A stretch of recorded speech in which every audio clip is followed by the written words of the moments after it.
last train home, the last train arrived at 12:07 a.m. Exactly 1 minute late. Ethan noticed that because the digital clock above platform flickered every few seconds, as if it were tired of keeping time. The underground station was almost empty. No announcements, no vendors packing up, no echoes of footsteps, just silence and the low hum of electricity. Ethan rubbed his eyes. He'd worked late again. Too late. He checked his phone. 1% battery. Perfect, he muttered. A cold wind rushed through the station as the train slid in. Its doors opened with a long metallic sigh. The lights inside were dim and yellow, older than they should have been. There were only 3 passengers.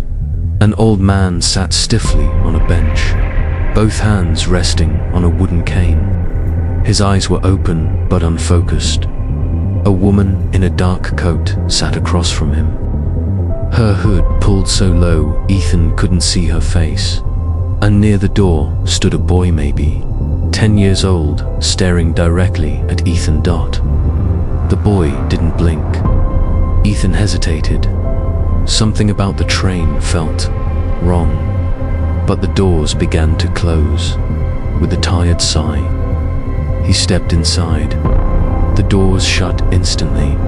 The train moved not with the usual jerking start, but smoothly, silently, as if it had already been moving before he boarded. Ethan grabbed a pole and glanced back. The platform was gone, not passing by gone. Outside the windows was only darkness, thick and endless. His phone buzzed once and died. The boy tilted his head. "You shouldn't be here," he said softly. Ethan forced a laugh. "Yeah, tell that to my boss." The boy didn't smile. "This train doesn't stop for the living." The lights flickered. Ethan's laughter faded. "Okay, that's not funny." The old man's cane tapped once against the floor. "Tap, double quotes, you got on at the wrong time," the old man said. His voice sounded dry, like leaves scraping concrete. "Wrong time for what?" Ethan asked. "For going home." The train began to speed up. The darkness outside stretched, twisting unnaturally, as if the tunnel itself were being pulled apart. Ethan walked to the map. Above the door, there were no station names, no colored lines, just one glowing word. Under his chest tightened. "Where's the driver?" The woman slowly lifted her head. Ethan wished she hadn't. Her face looked normal but empty. Her eyes were hollow, like windows into a room with nothing inside. "There is no driver," she said. "There never is." The boy stepped closer. "Do you remember how you got to the station?" Ethan opened his mouth, froze, rain-dogged headphones in. A crosswalk light, blinking red. A car horn too loud.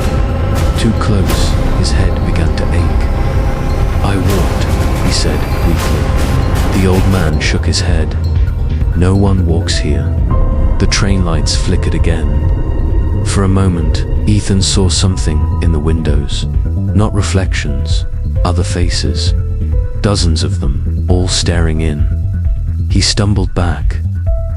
"What is this place?" "A passage," the woman replied. "For those who didn't realize they were finished." "No," Ethan said. "I'm alive. I'm right here."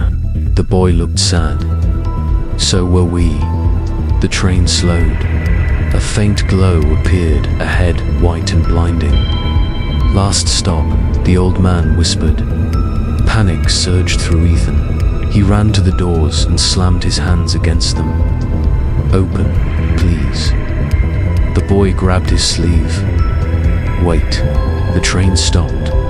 The doors began to slide open.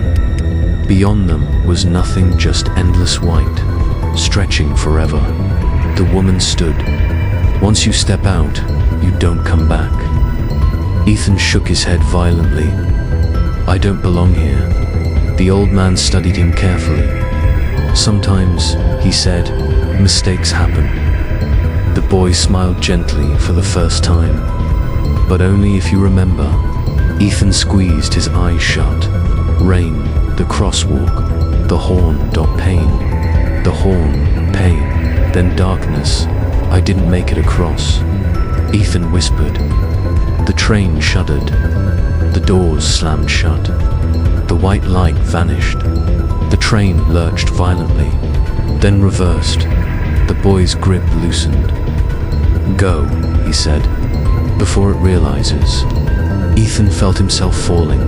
He woke up gasping, lying on cold pavement. Rain poured down. People shouted. Red and blue lights flashed. An EMT hovered over him. Haste with me. You're okay. Ethan coughed and laughed weakly. I missed my train. The EMT smiled. Yeah, you did, as they lifted him onto the stretcher. Ethan glanced toward the subway entrance. For just a second, he saw a train deep underground. Its lights flickered, and a boy stood by the door, watching as the train disappeared into the dark.